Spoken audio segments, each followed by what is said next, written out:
There's nothing like an action-packed summer blockbuster, right? Well, Pluto TV has heart-pounding movies streaming for free. Everything from Top Gun Maverick to Transformers Rise of the Beasts to Dungeons & Dragons Honor Among Thieves. Find your favorite fighter pilots, bounty hunters, alien invasions, heists, heroes, mean girls, and dream girls all landing on Pluto TV all summer long. Pluto TV. Stream now, pay never. Hey, it's Ryan Reynolds here from Mint Mobile. Now, I was looking for fun ways to tell you that Mint's offer of unlimited premium wireless for $15 a month is back.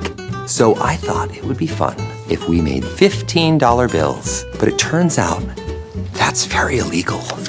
So there goes my big idea for the commercial. Give it a try at mintmobile.com/switch. Upfront payment of $45 for 3 months, $90 for 6 months, or $180 for 12-month plan required. $15 per month equivalent. Taxes and fees extra. Initial plan term only. Greater than 50 gigabytes may slow when network is busy. See terms. Hey everyone, don't forget that this Friday, September 2nd at 7:30 p.m. Eastern Standard Time is the 4th episode of The Last Stream on the Left. Remember, the more you guys that watch live, the more it helps us out. Just go to adultswim.com/stream at 7:30 p.m.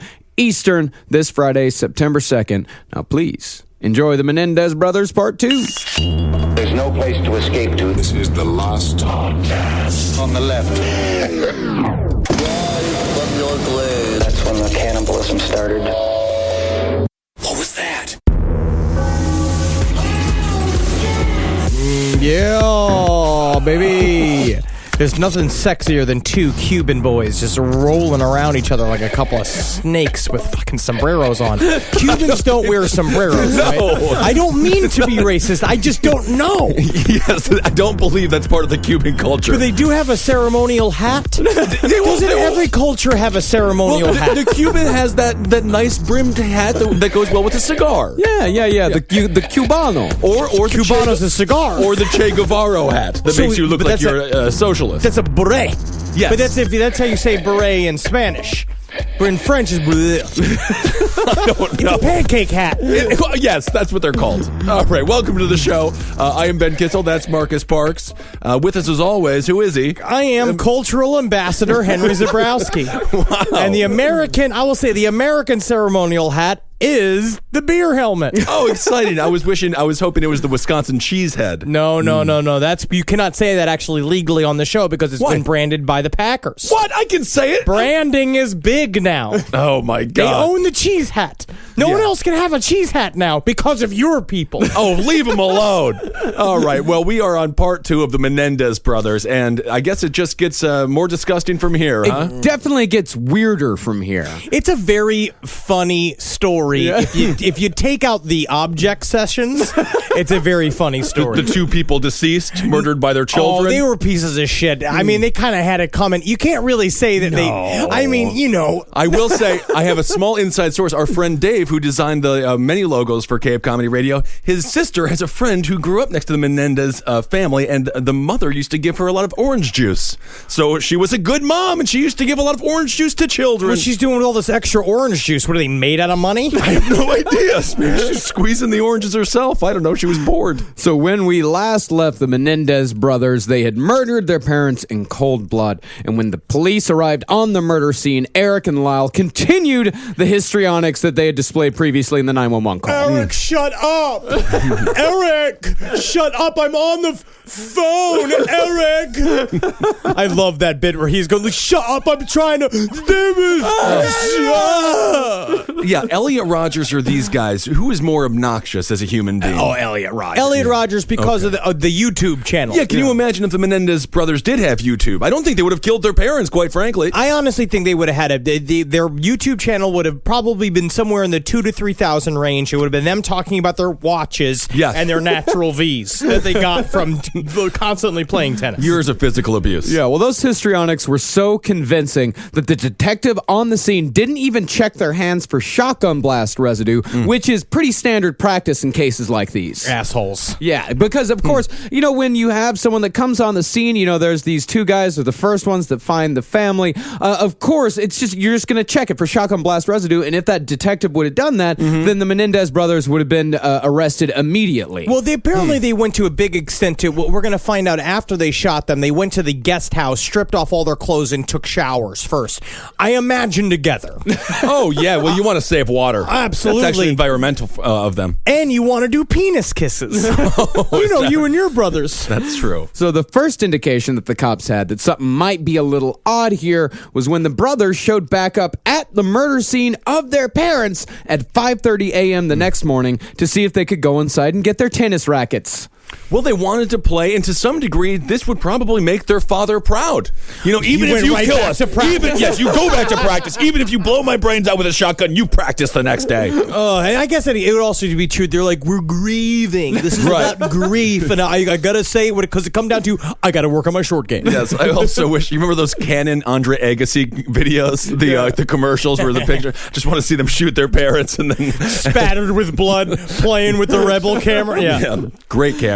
So 2 memorial services were held for Jose and Kitty, one in Princeton, New Jersey, where the family had lived previous, and one in Los Angeles, paid for by Live Entertainment to try to dispel all of the mob connection rumors that were swirling around. Also, they had just made a gigantic deal. Like right before Jose was murdered, he was working on. They had received the distribution rights of the Teenage Mutant Ninja Turtles cartoon series, and they were shipping out the VHSs. So if you had gotten the season, like the special highlight videos of the Teenage Mutant Ninja Turtles back in the day in 1988, you paid him money. Really? I guarantee you that I did. Yeah, he was actually on television. I saw a television interview with him where he had the Teenage Mutant Ninja Turtles tape.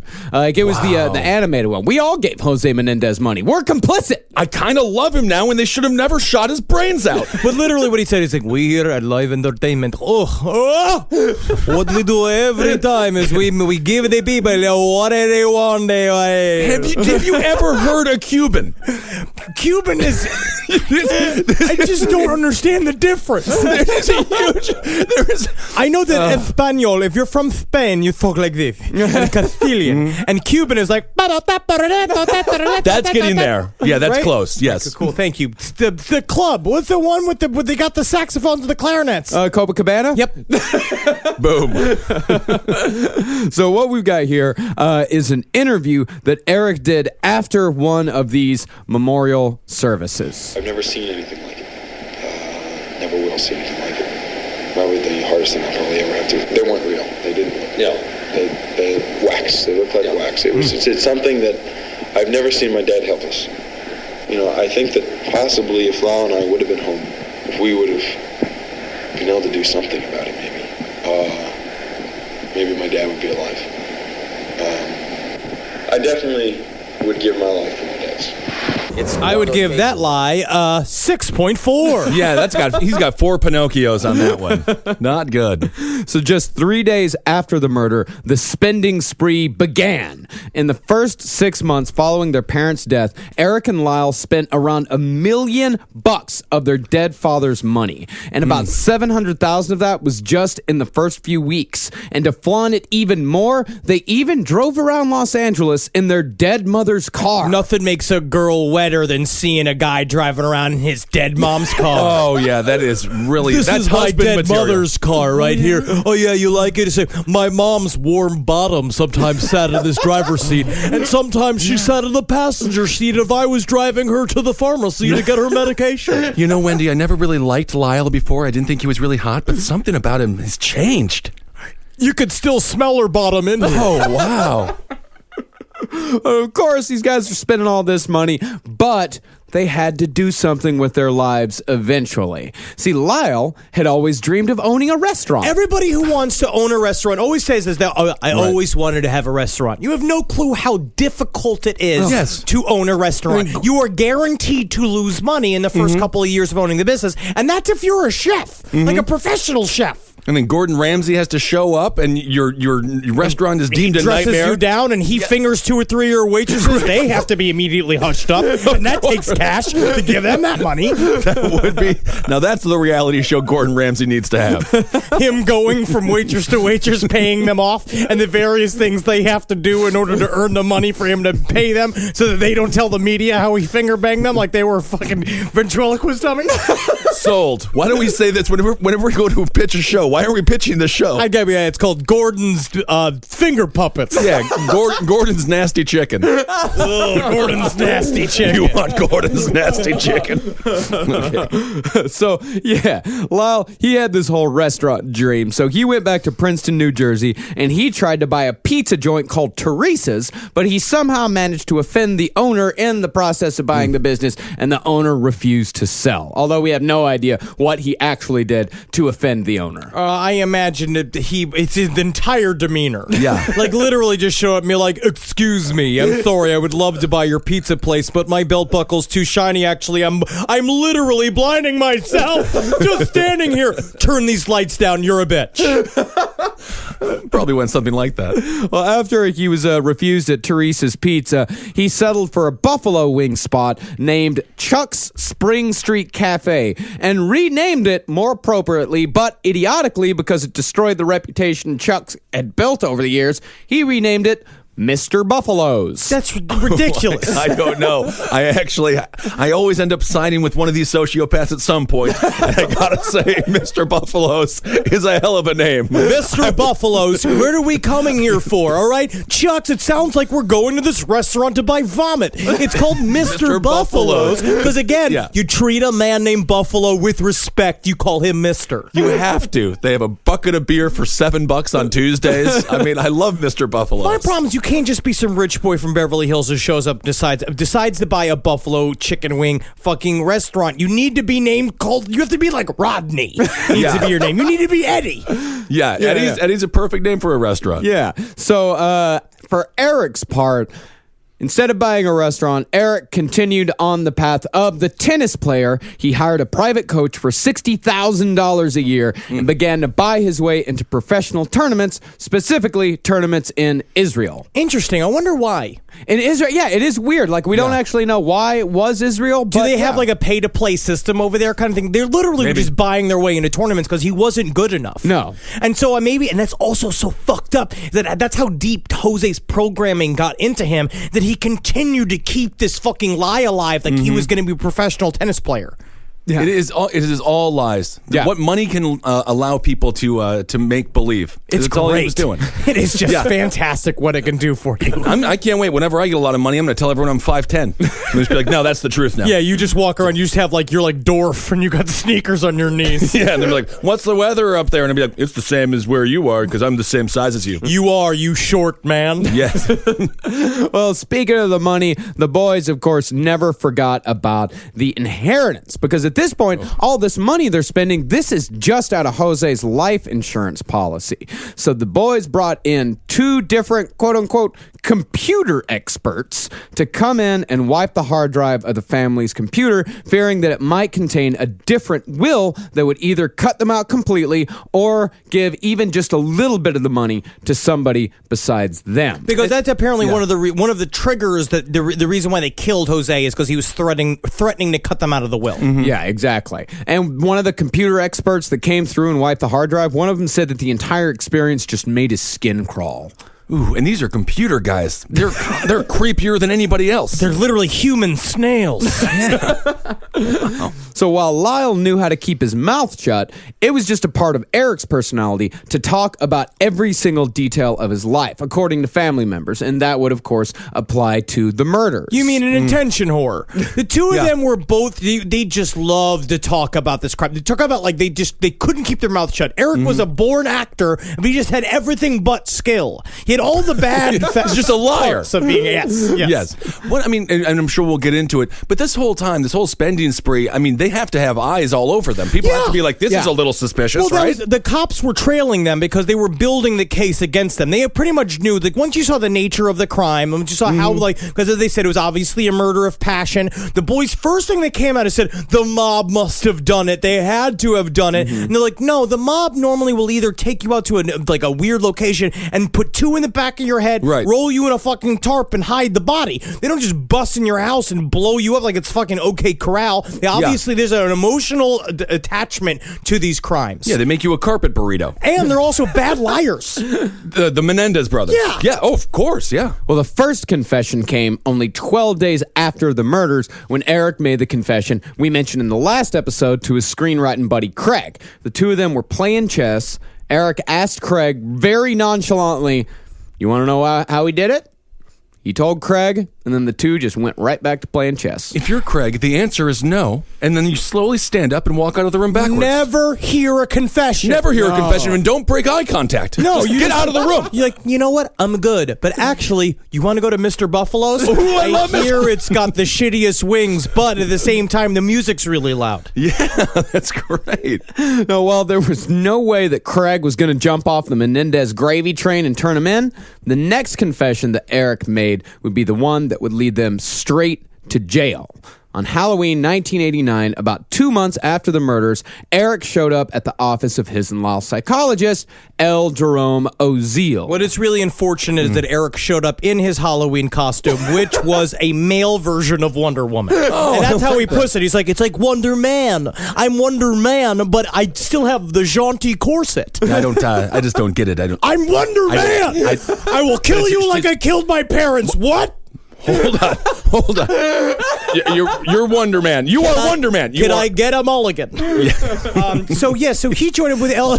Actually, by law, if you do confess to a crime to a police officer, you are allowed one mulligan. You get one mulligan legally. Let them know. And so, yes, he was involved with their therapist that was handpicked by Jose in order to get all of the secrets that the boys had from him. So basically, this was a crooked Beverly Hills therapist that was easily purchasable, and it was already fucking 3 of his patients. Yeah, he was fucking 3 of his patients. He eventually got his license pulled. This guy was a real piece of shit. He's like the dad from The Hand That Rocks the Cradle. Do you remember that? Ooh, and then Rebecca De Mornay had to go murder his whole family. I just remember her breasts in that film. Oh my God. That was one of the first times I ever realized I was straight. Rebecca De Mornay. I was like, I like that. I like it. I like that she's got fleshy tops and she's got fleshy bottoms. That is how it's also the only movie I've ever masturbated to with the word cradle in the title. Oh, thank God. Yeah. Now, Oziel said that on the day Eric confessed, he showed up at the office, agitated, depressed, and suicidal after seeing photographs of the crime scene. Do you scene. have a closet that I could put my lasso of truth in? It's a lasso of truth that makes people say the truth, so let me just put it over myself. Oh, interesting. He asked Oziel to take a walk, and as they were about to go back into the office, Eric leaned against a parking meter and said, "We did it. We did it." Of course he leaned against a parking meter. Dramatically. Such a douchey fucking way to confess to a murder. What I like about the BBC documentary we watched about the Menendez brothers too is that the guy's like, and this very block is the block that they walked, and each block, if you don't know, has 4 sides to it and a corner. So around one of these corners, Eric Menendez himself was contemplating the confession. The British love those details. In the ensuing confession back in the office, Eric told Oziel that the two brothers had gotten the whole idea from a movie which ran on NBC just 3 weeks prior called The Billionaire Boys Club. Good. And which is also a wonderful Bukkake film. Yes, of course. If you want to check that out. Billionaire Man's House is the sequel. Yes. These kids are really something special. Yeah. I mean, unbelievable. They would be possessed to murder from a made-for-TV movie. Yeah. This was the perfect 90s crime. Yeah. Because all the ins and outs, it's so Right. much fun. We're going to see, and this therapist is fucking Steve Brule in the middle of this. He's literally like a fucking, what's his name? George from Seinfeld. It's like a character that would be played by him. Right. Napping underneath his desk. Yeah, during- like a ludicrous human being that is a part of this. Beverly Hills is a cesspool of America. So the double murders that the brothers committed were almost a straight copycat of the plot of Billionaire Boys Club, even down to what they did after the murders. Now, the plot of the film involved a group of Beverly Hills teens who murdered 2 people, one of which was a billionaire boy's father. And in the movie, one of the victims was shot in the back of the head, just like Jose had been. The Boys Club used a movie as their alibi, just as the brothers had, and one of the billionaire boys had driven a Jeep. One of Eric's first purchases after the insurance policy came in was a Jeep. Yeah, that's like after the Back to the Future fucking anniversary and a bunch of people go out buying DeLoreans. Yeah, so they can't get out of their car in a Walmart parking lot because the door's open like a jackass. It'll get ruined. Now, in a bit of twisted irony, of which this case is full of, Billionaire Boys Club was distributed by Live Entertainment, the very company that Jose was serving as CEO at the time of the murders and the source of the Menendez family's great wealth. That's how lazy they were. This is just proof of how right Jose was to be mad at them. I agree with them. They literally just came up with the plot for the murder from a VHS movie. It's piles of VHSs of a movie that were just sitting in their father's office. They didn't even have to try hard to come up with the plan for the murder. And as far as to why their mother Kitty had to be killed, Eric said they just couldn't figure out a way to kill Jose without killing Kitty. And besides, she was so in love with him that she wouldn't be able to live without him anyway, so they were actually doing her kind of a favor. They did her a favor. It's really sweet of them. Sort of an Shinrikyo again type logic. Yeah. Releasing her from pain or something. Yeah, that's exactly what they were thinking. And in contrast to what Eric told his buddy Craig, Eric told Oziel that he was the one who entered the room first, not Lyle, and started shooting. That was probably to protect Lyle. Probably. Eric is in love with Lyle. He will do anything it takes to take care of Lyle. Of course. And so that was his way to sort of like put me in, like, make him the aggressor out of nowhere. Right. And when the mother hadn't died from the initial shots, this is another thing that he had left out of his story to Craig. When the mother hadn't died immediately, both of them went outside to get more shells, came back in, and shot her 3 more times. It's always the people you least expect that survive the longest. Yeah. She was stronger than we gave her credit for this whole time. And what I don't want anybody to really take this advice, but at the same time take this advice, if you're going to kill your parents, pull out the gas line, blow up the house. That's a lot of work, though. That's what I'm saying. Don't do it right. But then your house is also blown up, and all your goodies that were inside of it are gone. So now you get life insurance and house insurance. Okay. Again, this is a satire show. That's a satire Do show. not do That's that. certainly not wink, wink, wink, wink, real advice. Wink, wink, wink. Absolutely not. Disregard those winks. The winks are satire. Winks are also satire. I am not a lawyer. You know what? We're giving you a mulligan. Thank you.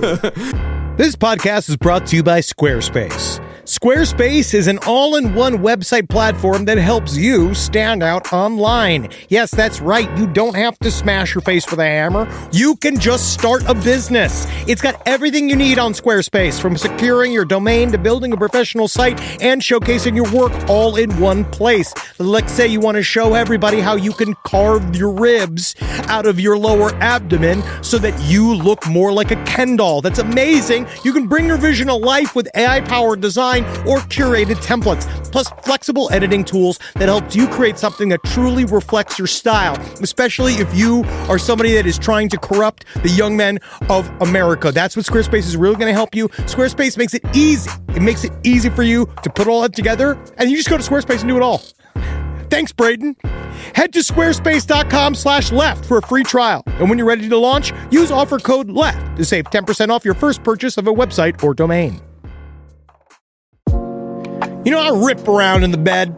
You might actually not be surprised by this, but I'm a restless sleeper. I roll back and forth like an alligator with a wounded deer.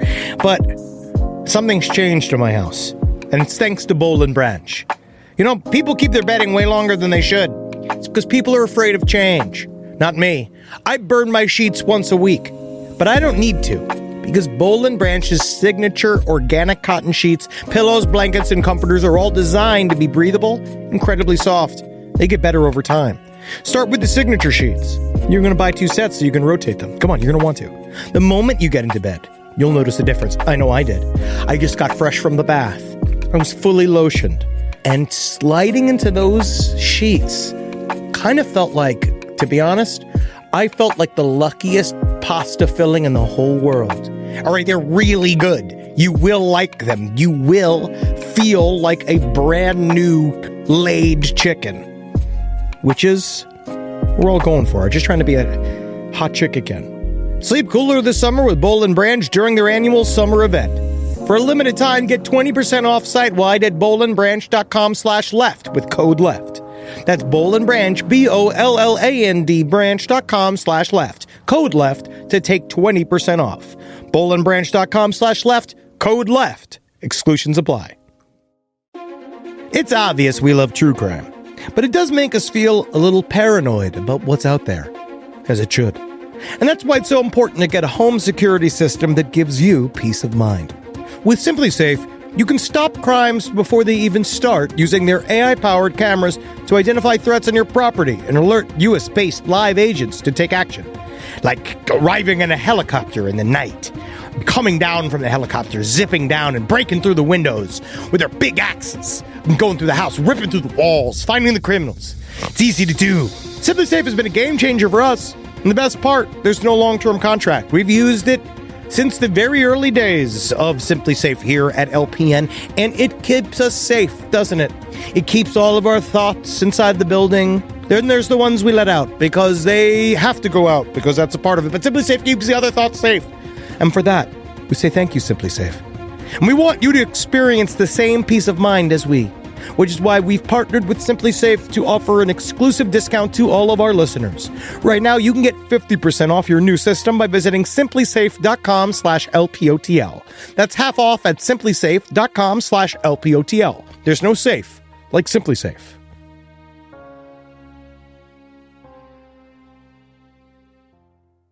Of course, Eric's confession didn't go down well with Lyle. 2 days later, on November 2nd, Lyle showed up at Oziel's office with Eric and threatened to kill the therapist if he told anyone. Lyle was screaming now that he was going to kill anybody that Eric had talked to over the last couple of days. Right. Lyle was going nuts, and basically it's because you're going to take away his livelihood. I don't even think he cared about going to jail, because I don't think he thought that was even an option. He just assumed once you're rich, you can buy your way out of anything, and he's actually mostly right. Totally correct. I mean, he's also really busy figuring out Wednesday's wing special at Mr. Buffalo. He's just like, I've got a new garlic Alfredo chicken wing coming out, and we are running out of napkins. It's called the Italian Dickhead? What is that? Yeah. That's a fabulous name. I was joking. The Italian Dickhead. Oh, right. Well, that's on the menu. Repaint the signs. But even after Lyle came in, got all pissed off, said that he was going to kill Dr. Oziel, he still couldn't help but confess just a little bit himself on both the November 2nd session and a later session in December. He said that they had committed the perfect crime, something that the Billionaire Boys Club had also boasted about. He also said that their dad would have actually been proud of them for pulling this off. No, you still went to jail, dickhead. No, this was before they went to jail. Sure. But this is not even close to the perfect crime. The perfect crime would be like them on camera being like, if you know where my parents are, please let us know. Everyone knows exactly what happened. The perfect crime would be disposing of the bodies with no one understanding where they possibly went, and then all of a sudden your sympathy. You are given sympathy. And that's not actual legal advice. That's not advice. This is a satire show. I'm just saying, again, I mean, that could really work, but wink, wink, wink, not really. You know what I'm saying? Well, the mob does it right with the human burrito. No, when Oziel asked Lyle if he missed his parents, Lyle said, quote, I miss having these people around. I miss not having my dog around. If I could make such a gross analogy. I don't. Yes. I'm going to fucking shoot you. Okay. That's fun. But what the brothers didn't know was that not only was Oziel taping all their sessions, but he had also asked his girlfriend at the time, a Miss Judalon Smith, to listen in on the sessions outside the door. This is just fucking like a farce. It's a comedy film. He's literally fucking 3 of his patients. The number one mistress that he's fucking right now, he asks to listen, because now that they've already confessed one time, he knows they're going to come back in the office, and he's trying to cover his ass, and basically said to her, being like, you'll protect me. You're going to sit outside the door, you're going to listen in, and then if anything goes wrong, you call the police. Meanwhile, she then finds out that he's fucking 2 other of his patients, and now he's completely down shit's creek. Never record yourself. No. Just learn from Nixon. Of course, we are doing a podcast right now. Yes. So, that's exactly what happened. She listened in on the crimes, and Oziel, he never went to the police with these confessions, even after Lyle had threatened his life. Because he offered to set up their whole defense. As they were going through this, he said, he's like, no, listen, I'm your therapist. I'm going to tell everybody that you're sociopaths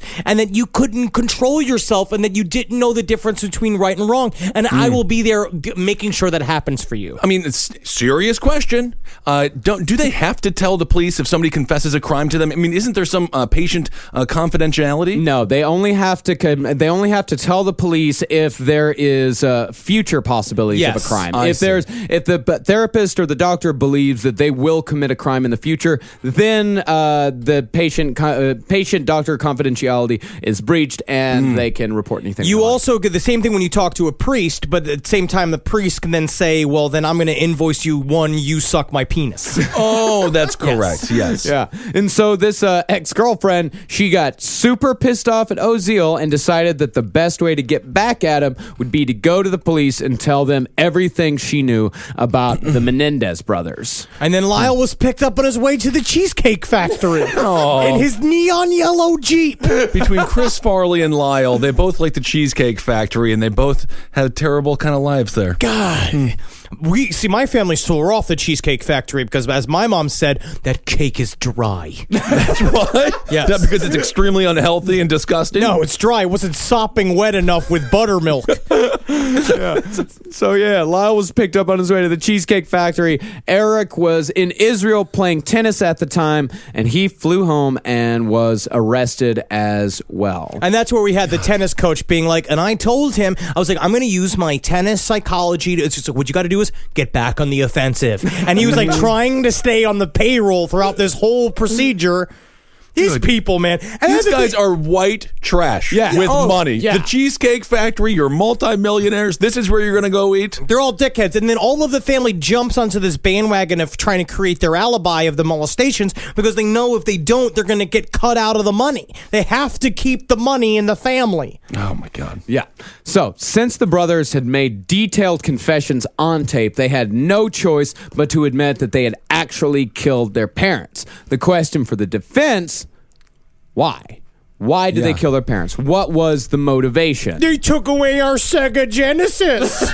I mean, it seems to me like the cops are at this point just get away. They want them to get away with it, it seems like. The cops, I mean, don't you think they would have just been arrested immediately had they not been white, had they not been wealthy? Oh, yeah. Well, Right, yeah, wearing absolutely. white, though. Think about that. That's a weird race thing, right? Normally, we've now assumed that they're white. They look sort of white. They've got light skin, but they are Spanish.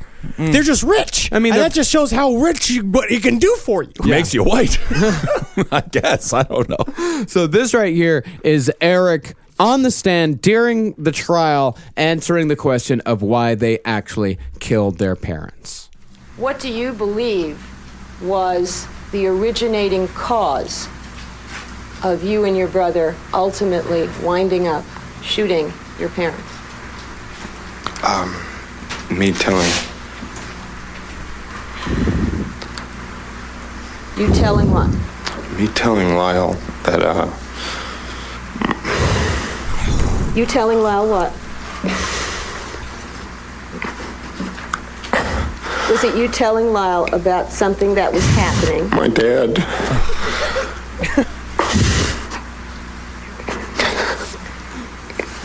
Okay. My dad. Verona, can I ask a leading question? If you don't ask. My dad. Wait 1 second, Mr. Menendez. Okay, let me ask. No, he was in the process of answering, so there's no need to ask him. Can you answer the question? Yes. Okay, it was you telling Lyle what?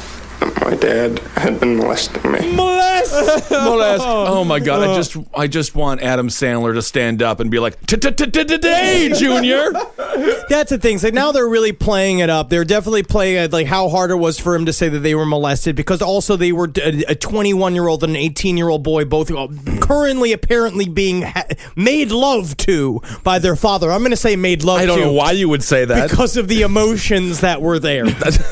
It does sort of sound like he was getting sucked off by a father figure. My dad. Yeah, I do feel like the same audio could be played in one of those Silverback movies I've heard about. Oh, yeah. Now, the entire defense was that the boys had killed their parents after years of sexual abuse on the part of both Jose and Kitty, but mostly at the hands of Jose. This is how they said the whole thing went down, how the murder actually happened. Now, as we mentioned in the first episode, Lyle had been wearing a toupee from the age of 14. Bald piece of shit. It's insane. God, his father just was fucking throwing combs out. Yeah. Buying combs just to throw them out. Just to make him humiliated. That is how you make a supervillain. Yeah. You can already see Lex Luthor wearing a toupee at 14. Now, Lyle always insisted that the toupees be made from 100% human hair, with his favorite piece being the Model 124X, which cost in the neighborhood of $1,500. It's called the brunette dickhead. Yeah, I'm surprised he didn't want it to be 100% human eyes. And after I saw the pictures of Lyle, when everyone kept saying, you could not believe that this hairpiece was fake. It was just seamless. It's just a perfect head of hair.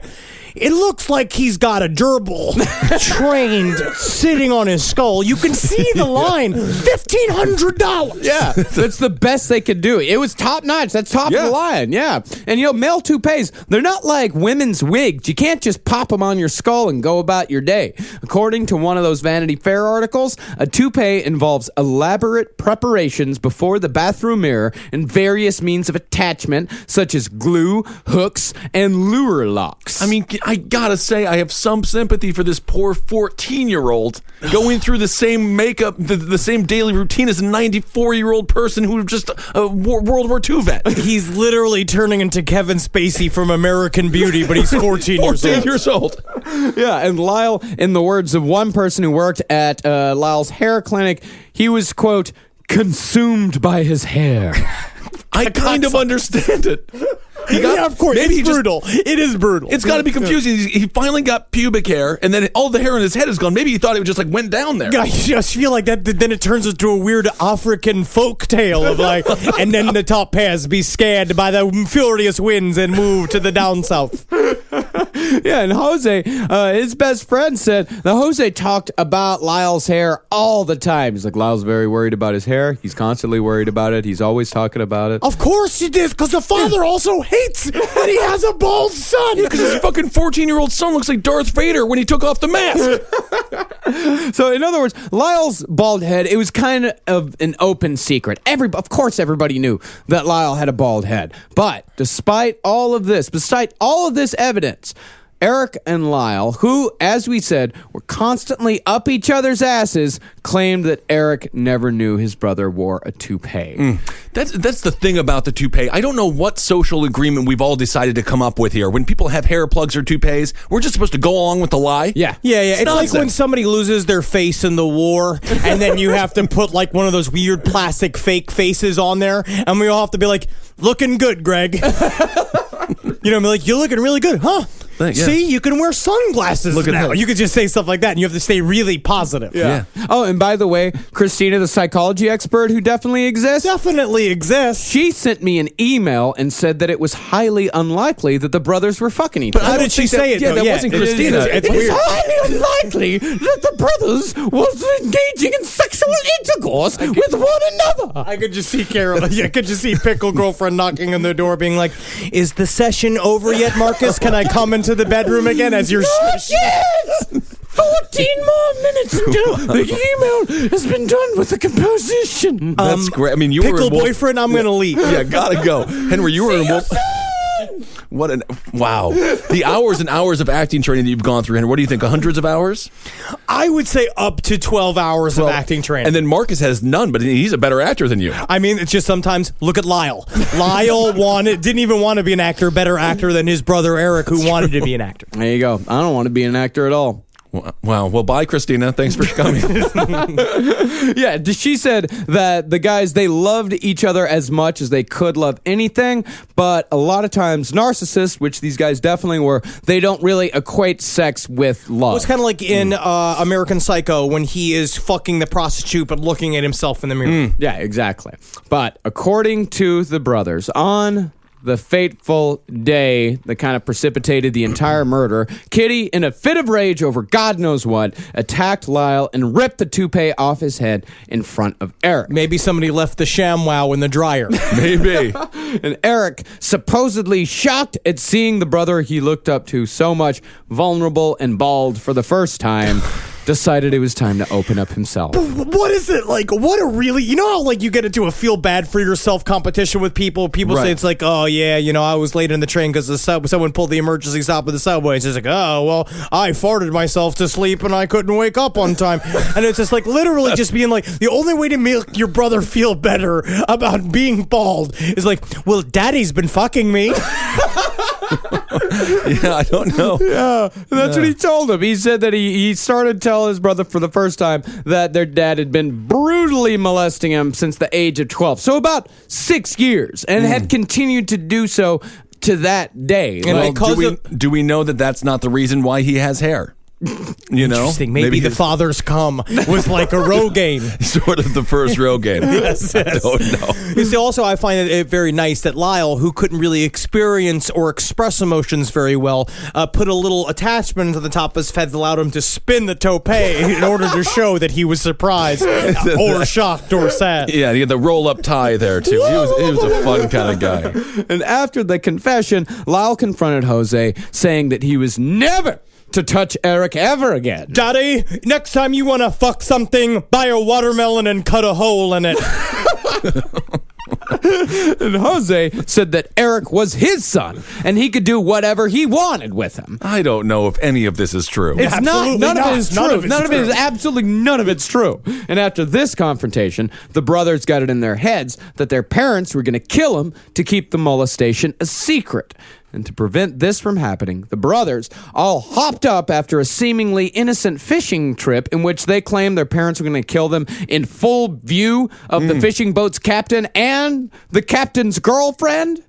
They murdered their parents first. And that's what they talk about. The captain of this fishing trip, when they went, noticed that the parents were sitting alone on one side of the boat, and the boys were sitting in the front of the boat, pensive, standing there. And he was just like, I knew then that there was tension in the family. But actually, that was the day that they had went and bought the shotguns in San Diego and had come back and then went on the fishing trip. So literally, they were just sitting there planning the murder on the boat. Well, I mean, then the captain was correct. And also, as most captains are. Jose's there pulling up marlins, being like, my baldy son and my gay son won't go fishing. They're not doing anything. I'm sitting here hauling in nets. I came here from Cuba on a tire, and I'm now a millionaire. Mm-hmm. I know. I feel bad for Jose. The more that we learn about the family, Jose was right. Yeah, Jose was absolutely right. Those allegations of sexual abuse, all of this bullshit, they weren't introduced into evidence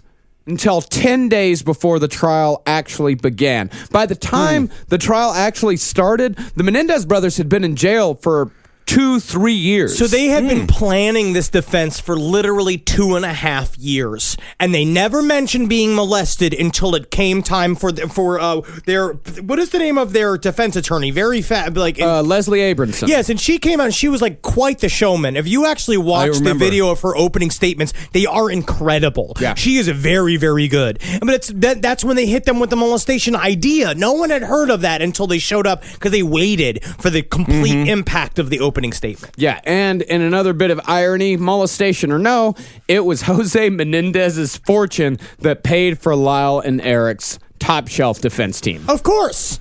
Whew, that's a real blow. That's one of those afterlife blows. So the Menendez brothers' defense team was headed up by a woman named Leslie Abramson, as we said. And at the time of the trial, she had saved 12 people from death row, including a doctor who had strangled his 11-year-old son and had cut him into over 200 pieces. Well, the kid wanted to do too many after-school activities, and he wanted to expand his abilities to get to all the different meetings. Well, the great irony is that doctor actually wanted his son to grow up and own a Mr. Buffalo's, and the kid didn't want to do it. Yeah, see, this Abramson, she was a master at knocking witnesses off of their game. She could change moods from one sentence to the next. She was famous for making witnesses break down into tears. Actually, the only person she couldn't shake during the whole trial, Dr. Oziel, the therapist. He's kept a hard line. He is really good. He was born to be a fucking witness on the stand. In fact, she was the one that started screaming at him. He was like, I don't know. I wouldn't know about that. I'm only a therapist, and I deal with brains, not court trials, Your Honor. That's right. Yeah, this woman, fantastic performer, also said to be highly entertaining at dinner parties. Oh, I'm sure. Yeah, the tales she can tell about saving people who murder their children. She can also do that ping pong ball trick. Oh, with her pussy? Yes. I actually saw that in real life one time in Florida, of course. How was it? Extremely impressive. Was it at the porthole? No, it was not the porthole. It was a bar. I was looking for an exotic club. It's very classy. I was directed to a bar next to the airport, and that's where I went, and it was ping pong pussy night. Was it called like Zooms? I really do forget the name. And she was remarkable. Wow. She had about maybe 15, 20 of them total, and it was really about maybe 15 feet. Was she just popping them off into space, or was it like a precision game? Well, it was a precision game, and so she would hit the guys. This bar was really gross. I'm sorry to get off topic. Never mind. No, Yeah. please. All the guys would sit around the bar, and then she would kind of go sit on the floor. It was really greasy, as you can imagine. It wasn't the cleanest place. And then the guys would, like try to get hit by the ping pong. Oh, yes. And you know what's interesting is she had just come from China training their Olympic team members for the table tennis. Yes, that's right. So like that sport. Yes, that's amazing. So Leslie's defense strategy was to paint the Menendez brothers, 25 and 22 by the time the case went to trial, as helpless young boys in the thrall of a pair of sadistic monsters. Like, for example, instead of suits, the brothers wore sweaters to court every day to try to make them look younger. They look like Stuart Smalley. Yes, and they are good enough. Call me a squirrel, 'cause I'm covered in acorns. That's right. So many people are focused on where their money is today. And Acorns is the financial wellness app that cares about where your money is going tomorrow. Let Acorns work for you. You put acorns in the ground and you're gonna get trees tomorrow. That's right, investments. And with the Acorns potential screen, you could find out what your money is capable of. I always do that. I'm like, I want to invest in something that I like. Let's say cheeseburgers. Okay? That's kind of hard to do. Acorns will help you find a cheeseburger that is right for you. So sign up now, and Acorns will boost your new account with a $5 bonus investment. Wow! Join the over 14 million all-time customers who have already saved and invested over $27 billion with Acorns. Head to acorns.com/left or download the Acorns app to get started. Paid non-client endorsement. Compensation provides incentive to positively promote Acorns. Tier 2 compensation provided. Potential subject to various factors such as customers' accounts, age, and investment settings. Does not include Acorns fees. Results do not predict or represent the performance of any Acorns portfolio. Investment results will vary. Investing involves risk. Acorns Advisors, LLC, an SEC registered investment advisor. View important disclosures at acorns.com/left. Hey there, everybody. I want to talk to you about horticulture. Yeah. Did you know that Fast Growing Trees is America's largest and most trusted online nursery? I did it. I got trees from them. I got bushes to cover up that stinky wall that my neighbor has in my house. It looks good. It's really going nice. But last year, I got an avocado tree, and woo, doggy, she grow fast. She grow real fast. It's budding already. It's been a year. Usually it takes a little bit longer than that. You know what? I don't even know if that's true or not. But it is budding, and it is growing. And you know what I did was I rent. I don't own my home, so I put it in a pot so I could take it with me, and it could be with me for the rest of my life. And now I got avocados forever. And just like Forrest Gump says, that's one less thing. All right, so go on to Fast Growing Trees and get yourself a tree that you want to see get tall super quick. Right now, they have great details on spring planting essentials, up to half off on select plants.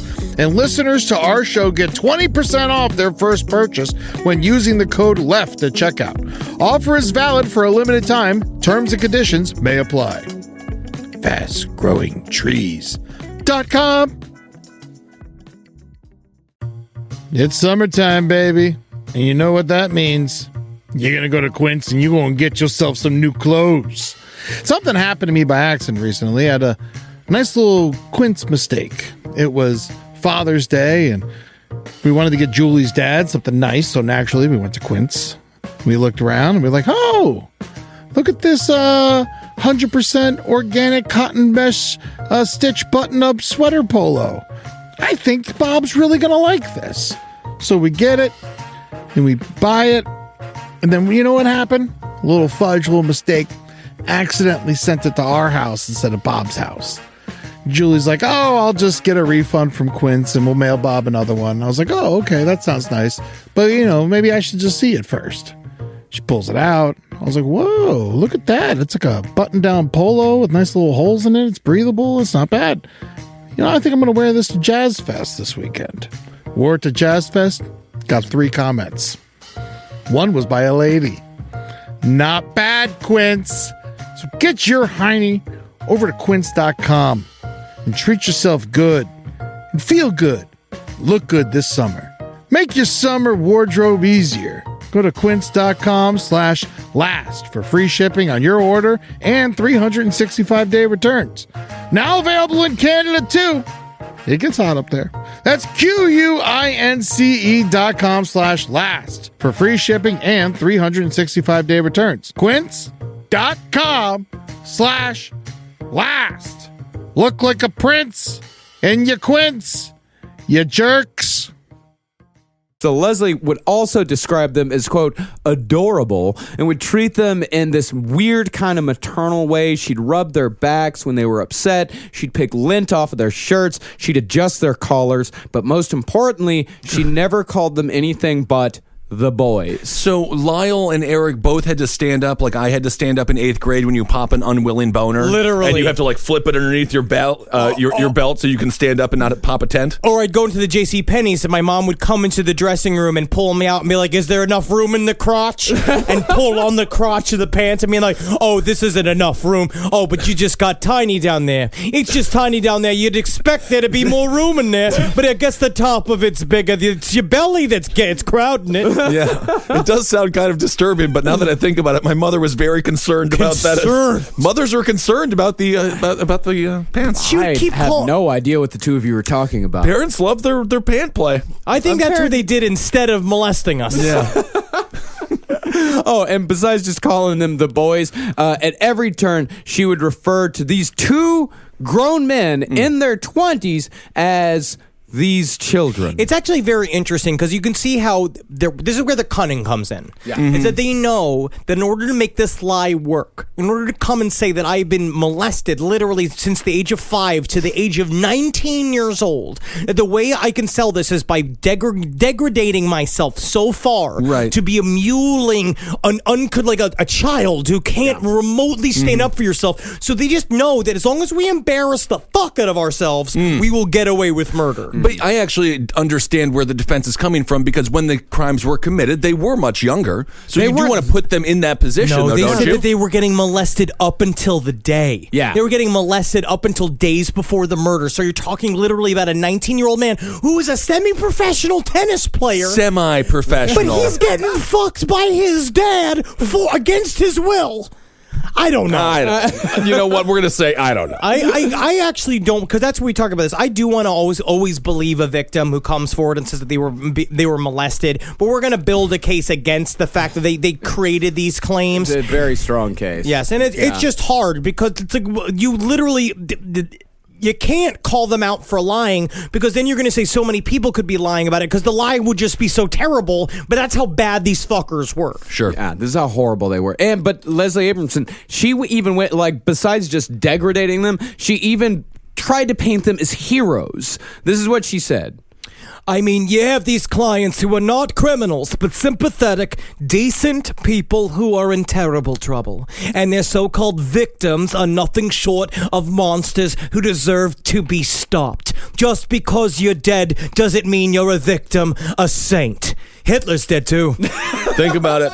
That's great. And that was also kind of a good Joan Rivers impression. Thank you. Thank you. Yeah, she also managed to get the word sociopath banned from the trial completely, saying that it was a buzzword that would just confuse jurors. Oh, is that buzzword that perfectly describes their personalities? Yes. that buzzword? Yeah. Can we change it to muling pieces of shit? Why don't we don't say murder, we'll just say caress their head with a bullet.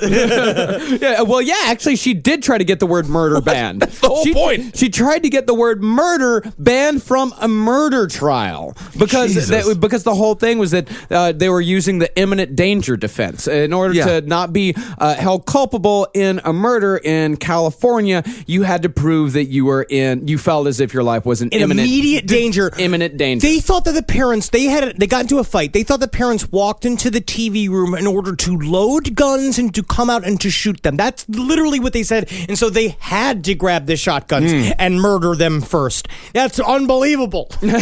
Oh my God. Yeah, it wasn't just.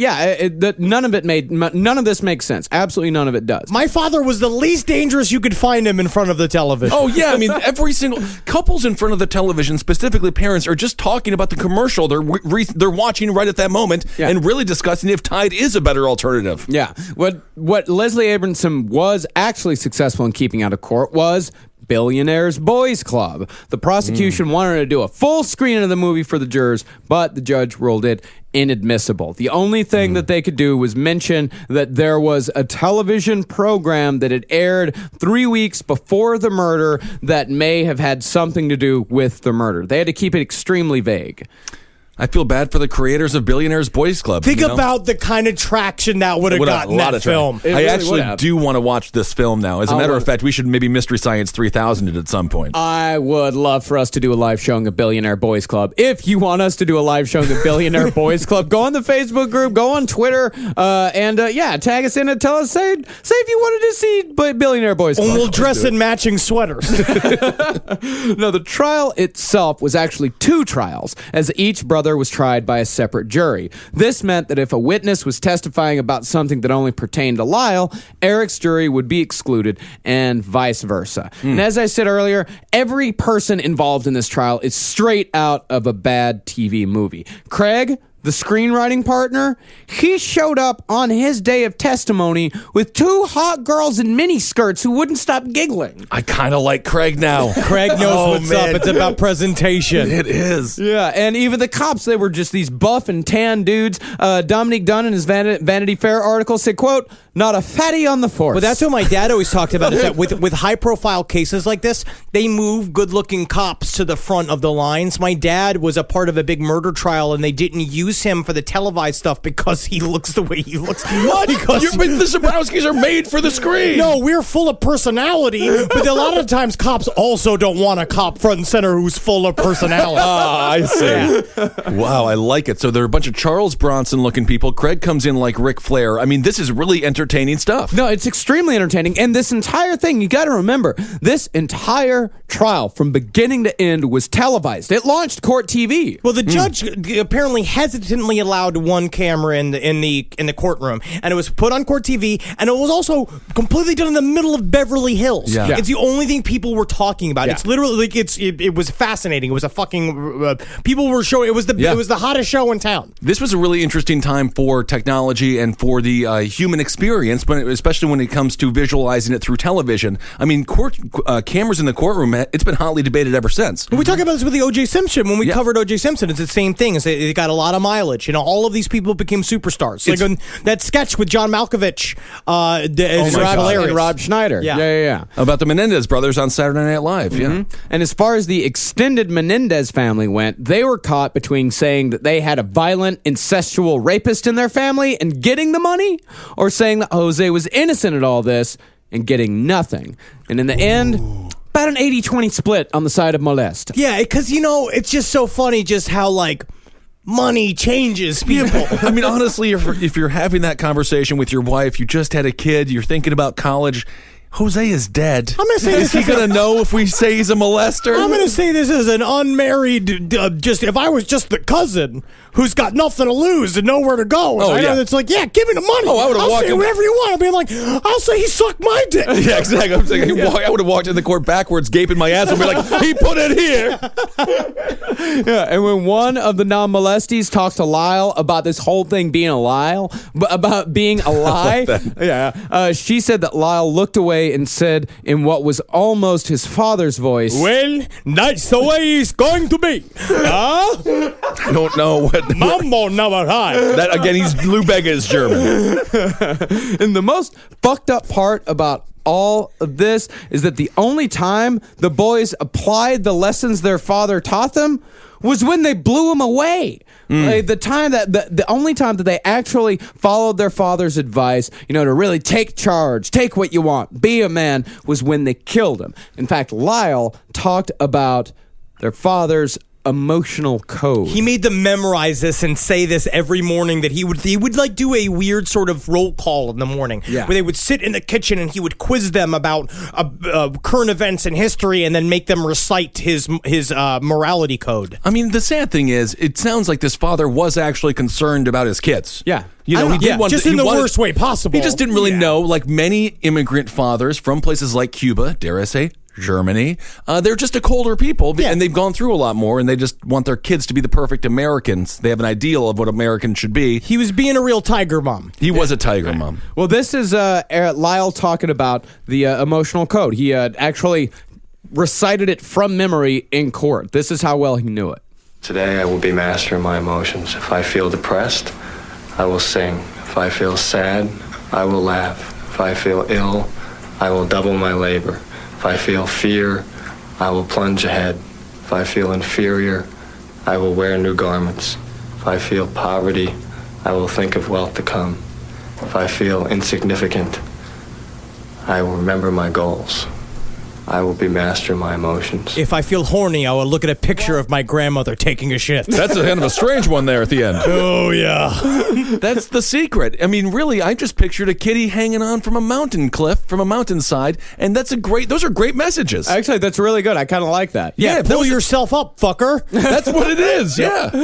Yeah, now, the Menendez brothers trial was a pretty controversial subject when it was going on. The whole country was split into pretty much 3 factions. Those were, the brothers were never molested and they killed for money, they were molested but didn't have the right to kill their parents, or they were molested and they did the right thing in murdering their parents. You're forgetting the 4th one, which was one held by many women, which is they are goopy boys, making me goopy down there. I do like that. Chicks were horned up for these kids. Yeah. It's really strange because they just look like pieces of shit and they were dressed like little boys. Mm-hmm. Like they were dressed like children. They were talking about how they were getting fucked by their dad. But they fetishized themselves to many women who want to take care of them. Yeah, it was definitely, well, I mean, that was Leslie Abramson's whole plan, was to make the entire country feel like they needed to protect them. And she was, a lot of times, she was right. She did it. She pulled it off. Now, that last opinion, that the parents molested them, the parents deserved to die, that was spurred on by testimony that the brothers gave concerning the abuse themselves. And here is an excerpt of Eric describing what his father would do to him specifically, and I'll warn you, this is actually pretty graphic. Don't get horny for this. Don't get hard for this. He would stick things in me as he was giving me oral sex, or at times he would just sit on the bed with his legs up, spread, and with his back to the back of the bed, and he would have me give him oral sex, and he would stick the needles or the tacks into my thighs as he was doing this. He said he called it doing the cork board. Terrible. Yeah. I mean, this is, even if it is made up, if you are in that jury, if you are in that courtroom, just hearing someone even say that sentence is unnerving, and it breaks your heart. And Leslie Abramson knew that. Yeah, she absolutely knew that. It sounds horrifying. It sounds fucked up. It also sounds like fairly believable. Yeah. But it is important to know that the defense team was advised by a lawyer named Paul Menendez, who wrote the literal handbook on how to defend kids who murder their parents. A lot of the examples of abuse that Eric and Lyle gave, many of these situations were just slightly tweaked versions of stories that were contained in Paul's handbook. And in addition, a former cellmate of Lyle's said that Lyle read every book he could find on the sexual molestation of children during the trial. He did have to borrow those books from a man who called himself Pee-wee, who liked to suck his own penis. Well, Pee-wee was very double. He was very friendly. Very friendly. Yeah, Lyle also told people that he knew that he was a better witness than Eric, that he knew exactly how to manipulate a jury, and he knew exactly which jurors had cried during his testimony. And that is true. Lyle was very, very effective. When you listen to him, when he has that emotional outburst about being molested by his father, it is very stirring. It's very hard. I sat down with Natalie and we watched it, and she was like, she turned to me, she's like, are you sure that they were lying about this? Right. And I was like, yes. Like, he really played it up. It's just, it's you're going to now see that's how good they were at this point. Yeah. You'd build himself up to a fever pitch. And it does put you in a very uncomfortable position. If you are the juror, do you want to defend a man who is, theoretically raping his kid? Yeah. I mean, that's a tough thing to... Yes! I guess. That's a guy got to be cut from the jury. Yeah! Yeah, and the testimony that they gave, it only got weirder as the trial went on. See, Eric claimed that he had heard from some kids at school that if a dude ate cinnamon, it'd make a semen taste better. So Eric said that he started putting cinnamon into his dad's coffee every morning to make semen taste better. But the thing is about that, you ever had cinnamon in, just say mocha? Say mocha, you put a little bit of cinnamon. You know you're drinking cinnamon. Yeah, my semen stays exactly the same. If I was forced Does it? How do you know? If I was forced to suck a person's cock on a regular basis, the last thing I would be thinking is how do I flavor it? How do I bust this up? Yeah, I really want to Dunkin' Donuts and I want to turbo boost it. You're gonna have he's just like, he's just like, his daddy will train him and be like, give me a thumbs up right before you go, and then he puts a bunch of pop rocks in his mouth and then finishes it. Hey Dad, have you tried having pineapple today? Here, pineapple makes the spunk. Yes, you know I like it when I'm making my semen. It tastes like ice cream. Why does he sound like an Italian plumber?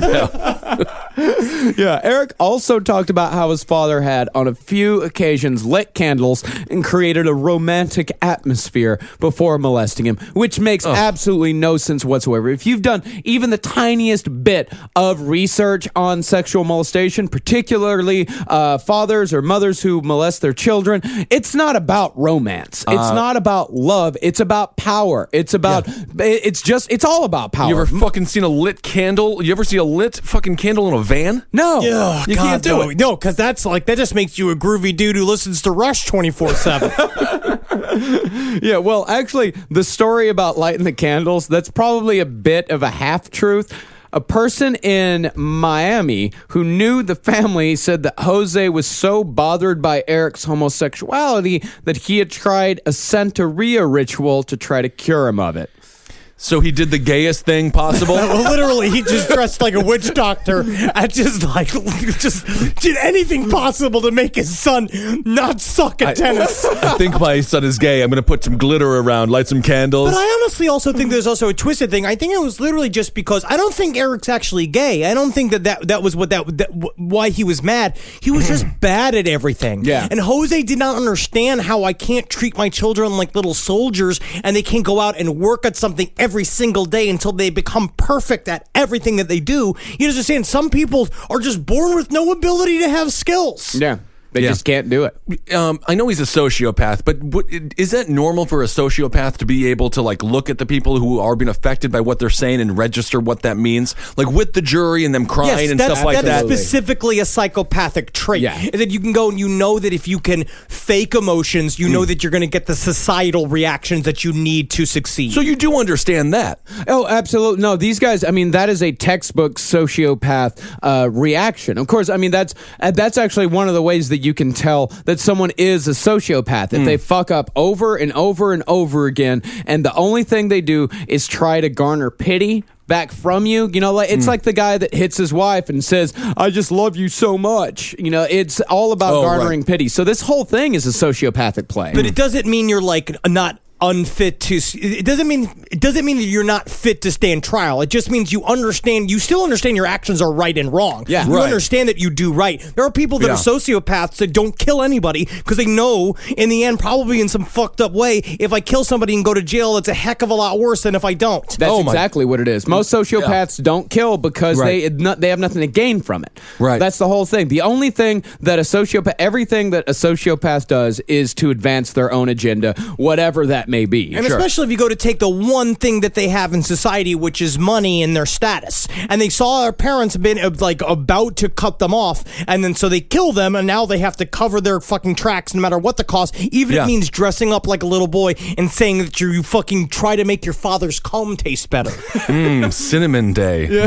Monday is Cinnamon Day, don't forget. And these kids, their entire lives, there was never any sign of physical abuse, and definitely no sign of the particularly brutal abuse that Eric claimed his father had subjected him to. Other than the intense tennis training and things like that, right? I mean, I'm talking the sexual abuse. Yeah. I'm talking anal rape of a 9-year-old. Yes. You're going to know. No, I'm serious. Is that the name of your first book? I'm talking anal rape of a 9-year-old. It's intense. That's an intense sentence. It is. Good God. But I feel like now, which is really fucked up, is now we got a new sign whether or not a kid is being molested or not if he's constantly begging his father to go to fancy brunches. Yes. That's true. Yeah, well, the only corroborating evidence was a conversation that Eric had supposedly had with one of his cousins when he was about 13. Now, of course, this is another thing. We don't know if this is actually true. We don't know if the cousin was coached, if the cousin is lying under oath. Regardless, this is the testimony of that cousin. He asked me if my dad ever gave me massages. And did you understand at that point what he meant? No, I didn't. And do you recall basically what your response to him was? Well, at that point, I got the feeling, I'm sure he let me know this, but he was actually trying to find out if any of these massages were normal. And my response to him was that I wouldn't know. I didn't have a father around. My parents were divorced then. And I really couldn't help him. Let me ask you this. He asked you whether your father gave you massages. That's right. Did you said he was trying to find out if it was normal. Was there something else he told you about the massages? Like where they were? Yes, he did. Okay. What did he say about where the massages were? Well, he told me his father was massaging his dick. Hey, cousin, hey, what's going on? Hey, how are you, man? Man, good to see you. Street Fighter 2 rules. Oh, right? so fun, Hey, your dad ever massage your dick? No, what is that? No, Street Fighter 2 is great, Street man. Fighter 2 is really good. I play with, Blanca. Bison? Yeah, Blanca's, Blanca. man, it's great. Yeah. I mean, but that also goes completely in contrary with everything that Eric and Lyle had actually said, because they said all of their abuse testimony was them doing things to their father, and then now all of a sudden it's being turned around to where their father is doing things to him. It just none of this makes sense. Absolutely not a single bit of it makes sense. It is strange. It's a strange conversation for a 13-year-old to have with his other cousin, though, isn't it? Yeah, it's a weird one, yeah. But on the other hand, we don't know if the conversation ever actually happened. Don't know if it happened because literally they're trying to make money. That's right. Yeah. Okay, so you don't know, and that's what's fucked up. And also think about this, right? The prosecution came out and laid out their case saying that they killed their parents in order to get money. It took them 3 weeks to do it, and they went blap, and they were like, and it's solid, book them. This comes as a complete surprise after they've already done their whole case. Defense takes over the court case, right? This now is over 6 months of talking about them getting raped by their father. Yeah. Right. And so they're just pounding these people. Not like Jose did to the children. Yeah. Possibly. But they are really... They did not do the children. But they are literally... The prosecution is like taken aback by what is now taken over. This circus this just rolls in. Not only that, but the prosecution is not, I mean, they're thinking that they're in the clear. They're thinking like, God, of course this is bullshit. The prosecution had a psychological witness in their back pocket that could have come in and dispelled all of this shit. But they didn't even think that it was necessary. I mean, they were like, nah, these guys aren't fooling anybody. It seems to me they did what OJ did. They just they put the LAPD on trial, and it looks like they put Jose on trial, and he's a corpse. corpse, Is so exactly he what can't they really did. help himself. Yeah, too basically, much. a person that can't speak for themselves becomes the center of their whole defense. And even if he would have lived, he still wouldn't have had like much of a mouth. Got it out there. Sad. Bad for him. Yes. I don't know. It's sad. Guess we got to throw out all this gum. No need for it now. Well, like I said earlier, this whole thing, it's a TV movie. It even had a dramatic, climactic gotcha moment. This is Eric being questioned about the trip to buy the shotguns in which the brothers had claimed that they had tried to buy handguns, but when they were told there would be a 15-day waiting period, they opted for shotguns instead. This is the prosecution cross-examining Eric. Now, you're telling the truth about everything in this case, aren't you? I'm telling the truth to the best that I can. Okay. And even though you've lied in the past, you're telling the truth now, aren't you? Yes, I am. Did you truly go to the Santa Monica Big Five store on the morning of August 18th to buy these handguns? Definitely. And Without a doubt, I did. You and Lyle did? Yes. And you and Lyle actually looked in this case and you selected these guns and you were told you couldn't leave the store with those handguns because there's a 15-day wait? Yes.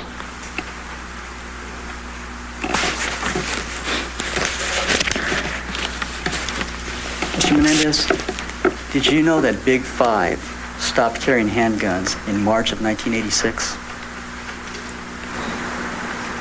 No, I don't know that. Mr. Kuriyama, there were guns there, and we did look at them, and he did say we could not carry them anymore. Oh my God, that's where I wish like Pitbull, the DJ, would have showed up and just been like, "Bah, bah, bah, bah." that is if you're that lawyer, you're just like, this is fucking beautiful. Yeah, you can kind of feel the Cuban come out of here because you know as soon as he said, he's like, they did not sell the handguns after March 1986, and for a second he was about to go, You didn't want to show that they were getting to him. Yeah. No, it seems pretty obvious to us in hindsight, like it pretty much always does in our episodes. These guys were lying about almost everything. Seemed obvious to the prosecution as well, who, like I said earlier, didn't even bother to bring in their expert witness. But the performance of Lyle and Eric Menendez was good enough to deadlock both of their juries on the charges of first-degree murder, causing the judge to declare a mistrial in both. And those that voted for murder were in the minority. Only 3 of them on Lyle's side and 5 on Eric's held out to send him to the gas chamber. The strangest thing is, theoretically, one could have been found guilty and one innocent. Yeah. Yes. I mean, for the same crime. Well, I honestly think that was a Strange. part of it because Eric and Lyle stopped talking to each other during this trial, and I think a lot of it is that if they had to pick and choose who was going to get the heavier punishment, it was going to be Lyle because he was the aggressor. He was the one that had planned the whole thing. And so with the second trial, though, everything changed because they were the prosecution was taken aback by the sexual molestation allegations, and so they didn't know how to handle it. So now they know, like, well, now we know how to talk about this and disprove all of that. So after the mistrial, they've been in jail now for what, 3.5 years? 6 years. After the mistrial, do you walk out of the courtroom? Are you free to go? No, absolutely not. Yeah, when a mistrial is declared, that just means they have to do it again. Yes. But the prosecution does have the opportunity to not, I suppose. I suppose. I'm not sure. I actually don't know. Yeah, I don't know. I mean, I would think. I'm not a lawyer. Yeah. Are you not a lawyer? No, I barely graduated high school and college. I got a BA in theater. Not bad. That does nothing. It's good. You'll do great on the witness stand. Well, the second trial, much different than the first. First of all, the brothers were tried together in front of a single jury. Second, the judge learned his lesson and allowed no TV cameras in the courtroom whatsoever. But most importantly, the judge used a legal footnote in a recent, at the time, Supreme Court decision to bar the self-defense argument from the court, saying it didn't apply because it was the brothers, not the parents, who initiated the final physical confrontation. And without the sexual abuse storyline to lean on, the defense collapsed, and on March 20th, after 4 days of deliberation, Lyle and Eric Menendez were convicted of 2 counts of first-degree murder as well as conspiracy to commit murder. Both were sentenced to life without parole. Lyle currently works as a janitor in a prison near Tehachapi, while Eric is a groundskeeper at a prison outside of Sacramento. They're about to get the People versus OJ treatment in an upcoming NBC miniseries as well. They've both been married. Lyle twice. God, they've been married twice. Well, Lyle's been married twice, but we'll cover those relationships on our upcoming Women Who Love Men Who Kill episode. As far as to how the brothers are doing in prison, their aunt said, quote, people hate them. People hate them? I can't believe it. Oh, this is why you should never talk to a janitor or a groundskeeper. Never talk to them. Never get close to them. No, I was friends with my janitor in high school. No, I was too. We had janitor Bob. His office smelled just like tobacco. It was great. Yeah, ours was named Joe Freddy. Yeah, that's horrifying. Joe Freddy. He had two first names. Yeah, Joe Freddy. Joe Freddy. Also sounds like he might work at a place called Mr. Buffalo's. Wow. What a great story, man. Yeah, that's the Menendez brothers. That was insane. I mean, this was ingrained in us as children. This was a huge story. I mean, this all happened when we were about 5 years old. That's when the murder actually happened. So by the time the trial came around at about like 92, this is when we were really first starting to pay attention to the news. And it was also when we really started to hate our parents. They were extremely uncomfortable. I remember this being pounded in our head. I remember them because it was the big ones, right? It was Menendez brothers. You got Nancy Kerrigan and Tanya Harding. Oh, yeah. And then you had Lorena Bobbitt. Yeah. That's right. Lorena Bobbitt's a good story we should cover, too. Yeah. She chopped that penis off, and now he is a fucking porn star. Yeah, Frankenpenis. You know what? I think we just covered it. That's pretty much the whole story. There's not a lot to that that's one. Really, Actually, Lorena Bobbitt's pretty cut and dry. Yep, that's good. We'll give you the cliff notes. The guy was beating her. He cut her cock off. She cut his cock off, threw it in the woods. Yeah, as she was driving, which is a funny thing to throw out your window. It is a funny thing. You know what? We are slowly turning into the satanic version of Wait, Don't Tell Me. The more we do these verbal puns. All right. So I want to thank everybody that gives to our Patreon every single month. Like I said last week, we just had $10,000. This money is so fucking useful to us. It's so helpful. You really changed our lives here. If you want to give, go to patreon.com/lastpodcast on the left. There are rewards for every single level. If you guys out there, we got to apologize if you're out there and you've been waiting for a t-shirt. We had one of our t-shirt guys got sick, so we've been having a transition time between people. We promise we'll get to you very, very soon. Thank you so much for being patient on this. But we'll have your t-shirts out to you extremely soon. He got butt flu. He did get that. Yes, butt flu. If you do need a motivation to donate to the Patreon, we're just a couple $1,000s away from me quitting Fox News. Yeah. Please help him quit because literally it is horrible over there. And I also want to say to our teacher guy who got sick, get well, Jose. Yes, thank Feel you for better. everything. Oh, Jose, unfortunate name for this episode. Unfortunately, he's probably felt real weird during these last two episodes. Well, but you're a good Jose. You're not one of the bad Jose's. Yeah, not one of the bad ones. Oh, and we also want to thank everybody who bought tickets on the first day for our upcoming Seattle and Portland shows. Guys, if you haven't gotten tickets to that yet, we can tell from the first day sales, this is going to sell out. Both of these shows are absolutely going to sell out. And we've been having so much fun at the live shows. You got to do it, man. It's so much fun. Everybody getting together. Everybody's a maniac. Yeah. We hang out for a long time. Everybody gets drunk, and it's a lot of fun. Yeah. Go to cavecomedyradio.com/live to get tickets to those shows, as well as tickets to our Washington D.C. show coming up on October 29th. Can't wait. We're going to be performing with Weird Al, which will be a dream come true. Also, thank you guys so much for watching the Adult Swim live stream. Yes, please keep checking it out. It's going to be every Friday, 7:30 p.m. EST. It's on the fucking adultswim.com/stream/last stream on the left. Please check it out. Those live numbers really help us. And call in. We're getting better at the calls. Get much better. And you guys are getting better at the calls. Yeah, you guys got to get better at the calls. That stoner dude was so rad. Yeah. Yes, he was very stoned. I love all the weird calls. And we were debating asking questions that might solicit better answers, but I think we're just going to keep on asking what the hell you calling for. Yes, exactly. And just remember, when you go to sleep tonight, ask yourself, how much money would it take for you to have sex with your father?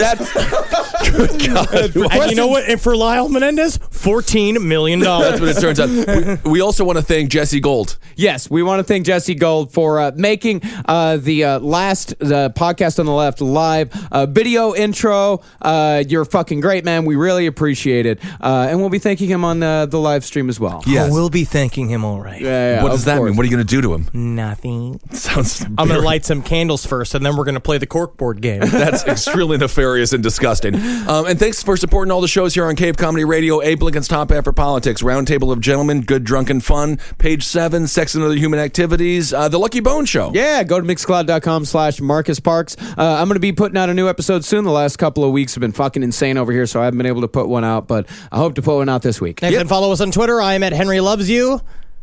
And I am at Ben Kissel. That Marcus Parks is at Marcus Parks for all things social media. I'm Ben Kissel1 on Instagram. I am at Dr. Fantasy on Instagram. At Marcus Parks on Instagram. And you can follow Last Podcast on the Left on Twitter and Instagram at LP on the Left. Yes. And exciting t-shirt news. We will be getting shirts for all the shows. Yeah, So very soon. great. Yeah, very soon. Our So whole you don't have to be nude anymore, you fucking perverts. Or you can be. Yeah, our whole t-shirt system is about to get completely automated, so we're going to be able to do t-shirts for all the Cave Comedy Radio shows. We're going to be doing some real weird shit with Last Podcast on the Left. We're going to be bringing back old t-shirt designs that were limited edition in the past. We're going to be having a whole bunch of real cool shit is going to be happening. And remember, guys, the reason why we're able to do all this cool shit is because you gave to our Patreon. Because you gave. Because you gave. And the more you guys give, the more cool shit that we can continue doing for you guys. I mean, this is so fucking great. You're making this amazing macabre shit our lives, which is what we've always wanted. We're going to do a big shaving party where everybody shaves each other. Is that right? Yep. We'll call it the Lyle Menendez party. Hail yourselves. Hail Satan. Hail Gain. Hail me, please. And may Gustulation. Fuck.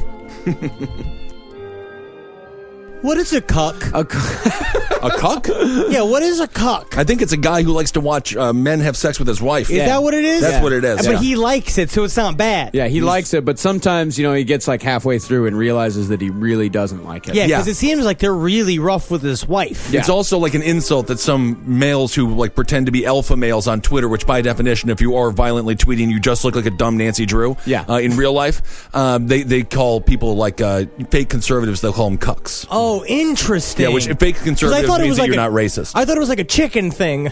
No, that is actually the original cuck, yeah. Oh, okay. Yeah. Or is it a cluck? Oh, speaking of fucking idiots. Speaking of animals, my first two names on the shout-out list today are animal-related, Marcus. What are they? Bunny Anderson and Joel Fish. I know Bunny Anderson. She's from Atlanta. Isn't that fun? Hail Satan. Bunny and Joel. Let's see here. I also got Ellie Brown. Thank you so much, Ellie. Ellie! She lives in Portland. She's going to come see our show in Portland. Oh, awesome. Yes. I can't wait for Yes, Portland. Ellie, I'm going to see you soon.